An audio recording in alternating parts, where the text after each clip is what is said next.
One of the nice things about electric vehicles is they're packed full of technology. This Tesla, for example, has its own service mode that is displayed on the big display. And as an owner, you can go in and you can check if your vehicle has any faults, however minor they might be. So to activate service mode, you hit the bottom right vehicle to display to get all the menu up, and then find the software. That will display the vehicle that you're driving, so its make and model and mileage.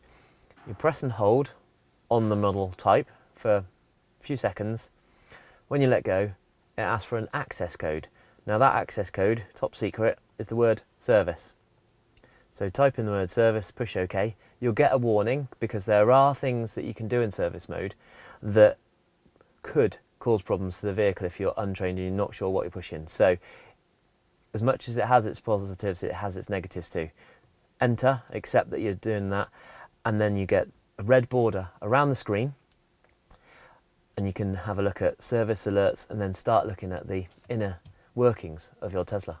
So let's have a look at the service alerts for this vehicle. So we go into service alerts. So we can see this top one here, eCall system check failed. Now this little arrow means that it's due a software update, so I wouldn't worry about that too much until that software update is done. We'll see if it comes up after that or not, but it could indicate that the car isn't being able to connect back to Tesla. The other warnings we've got, so we've got TPMS, so tyre pressure monitoring system warnings for soft tyres. So another joy of a Tesla, you can actually scroll through and have a look at the tyre pressures on the vehicle. So I can see they're supposed to be at 45 psi and they're at 43 and 42. So that sort of backs up that, and a simple adjustment of the tyre pressures will clear these warnings off the screen. One of the functions in service mode allows you to check the high voltage battery, so it'll run its own self-test as well.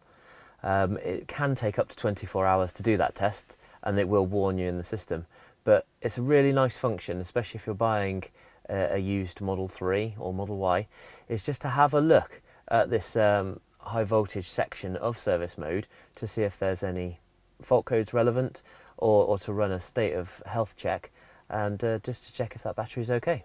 So if you really get yourself in a tangle in your service mode and you think you've caused a problem, two options.